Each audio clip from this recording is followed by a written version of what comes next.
All right, everybody. Emmanuel,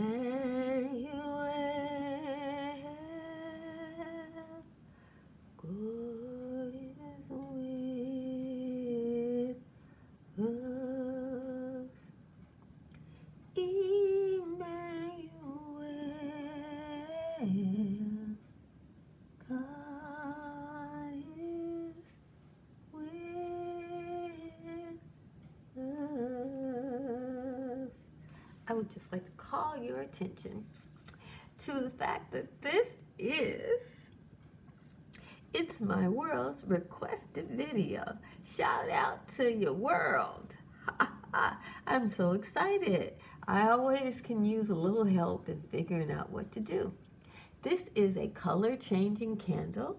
When you buy it, it's all this brown color here, but as soon as you light it, the little bit of warmth from the flame changes the color. It is like a mood ring for your candle.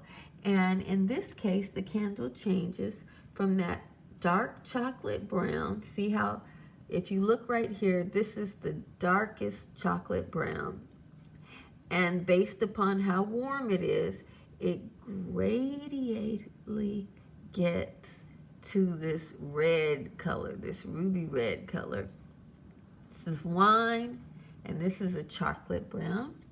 I do adore the Martini glasses, and I notice now they also have wine glasses in here. So when it turns to this wine color,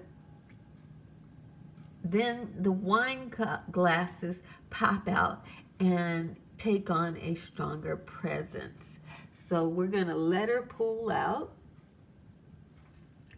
and we'll be back to discuss what it smells like. This is my second burn.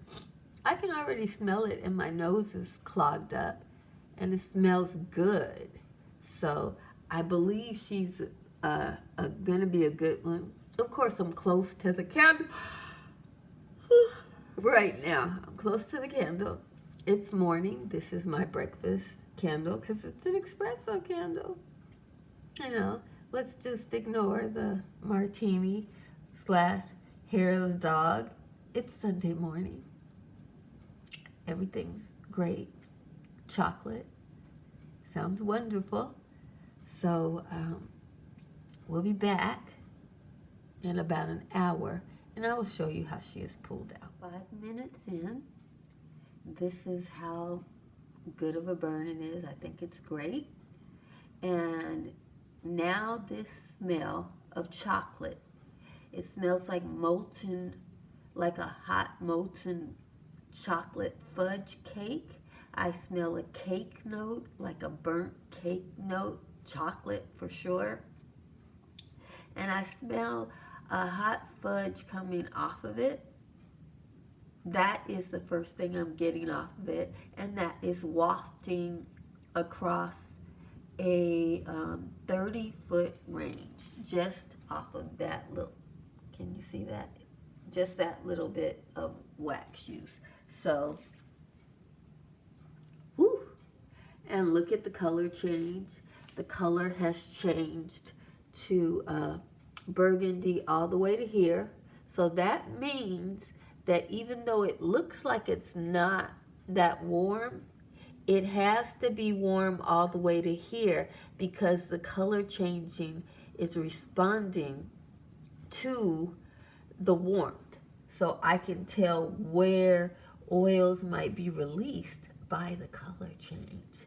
Well, I never would have thought that. I would have thought with just that little bit of wax melted, that this candle should just have the top be burgundy, but you can see it's really like a color waterfall. To see, it's interesting to see how warmth really is inside of this candle. And I'm not using anything extra. She's just on her own. Flames are dancing there. Yeah, and she's in there. 5 minutes, that's pretty good. We'll see how long it takes to pull out.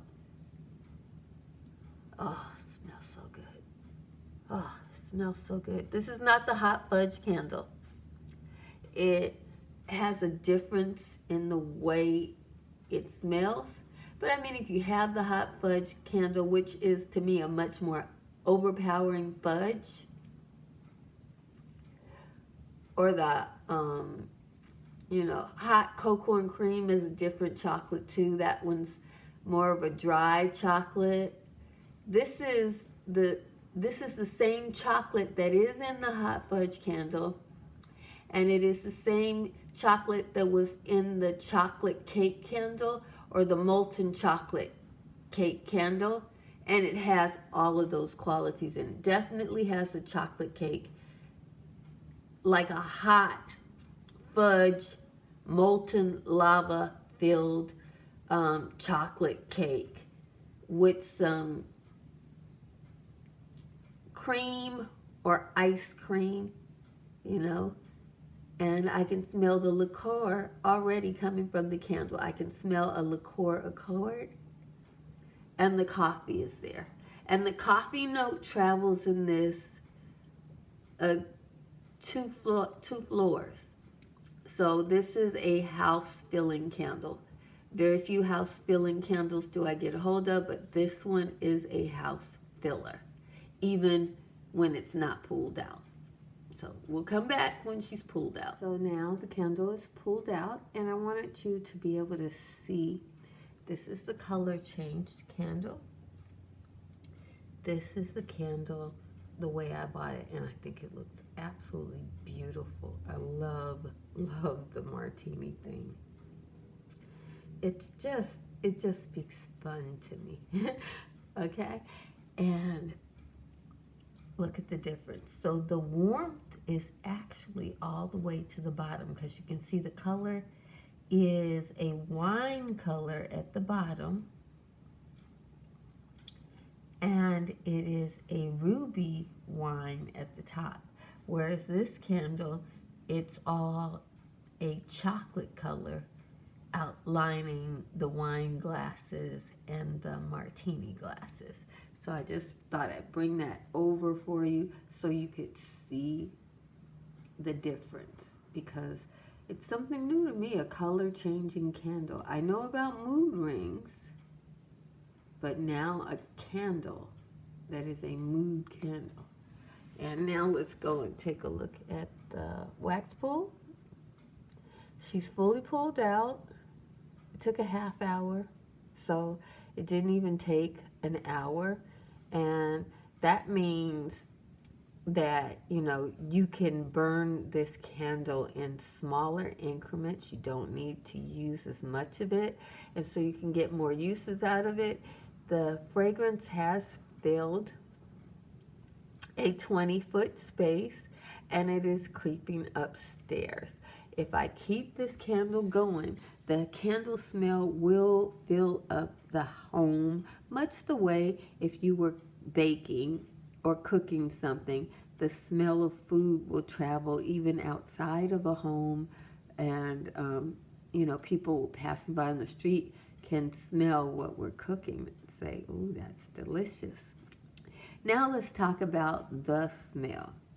It is spot on for a chocolate espresso martini. It smells just like it. I smell the vodka.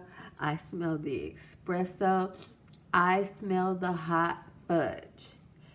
That is what the bartenders in Los Angeles used in the chocolate martinis when I used to try to enjoy them. And the vodka note is strong.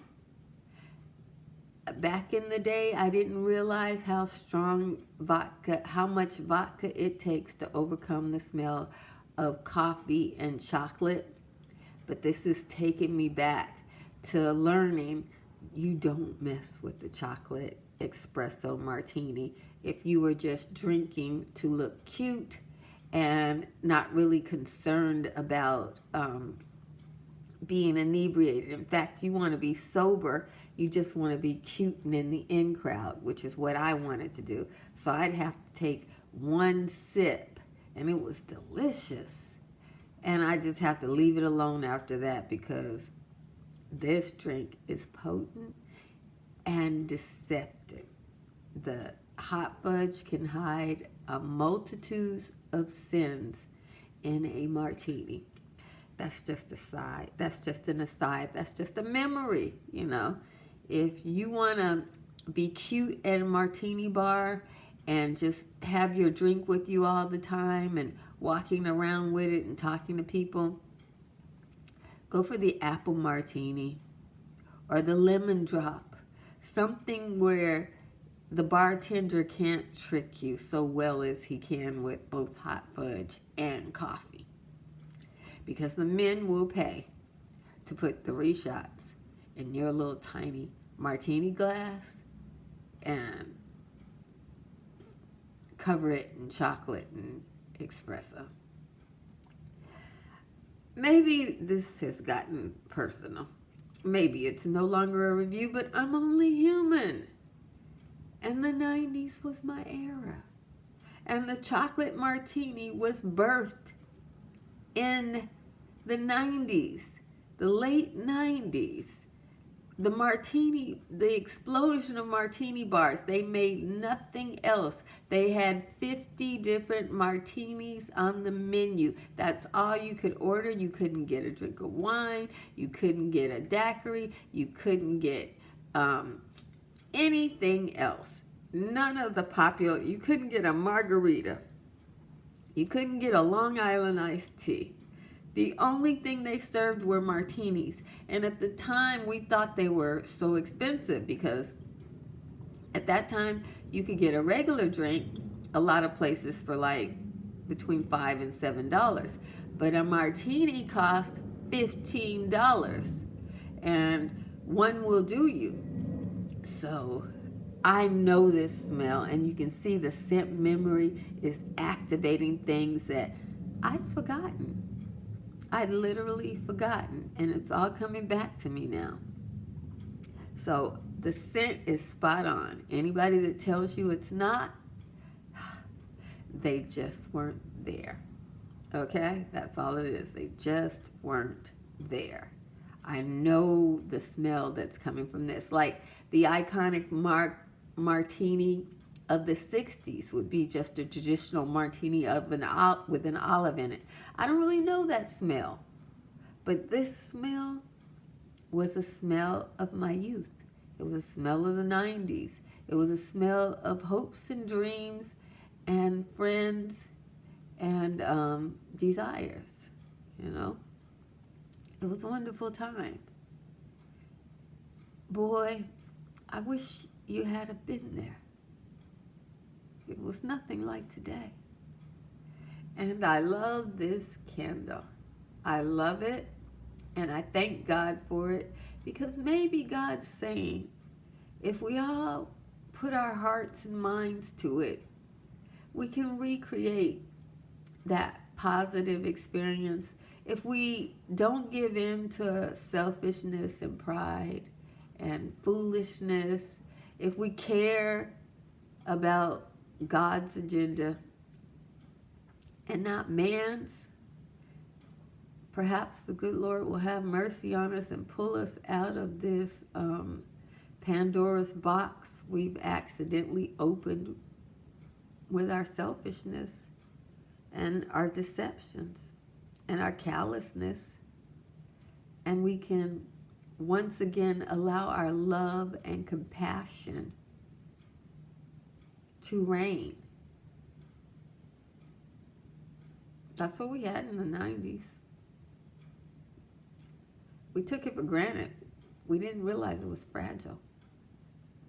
But it is. And it was. Our kids could go to school. Kids could come home. As a young person, you could come home after the street lights went out. Nobody had to send out an Amber Alert. You know? People would laugh at you and say you were exaggerating and being paranoid. And you were. But today it's not that way. And this martini was birthed. I mean, come on. Chocolate espresso martini. How decadent is that? That's eating your cake and having it too. That's having dessert and a drink. A 2-for-1. And a cup of coffee. You know how they give drunks coffee? That is the most decadent thing you can come up with for a drink. And in the 90s, that's what the martini was. It wasn't classy. It wasn't sleek. It was decadent, over the top, had every sensual pleasure in it. And it was a safe time for that, you know. It was giggles and grins. As you see, I have no remorse.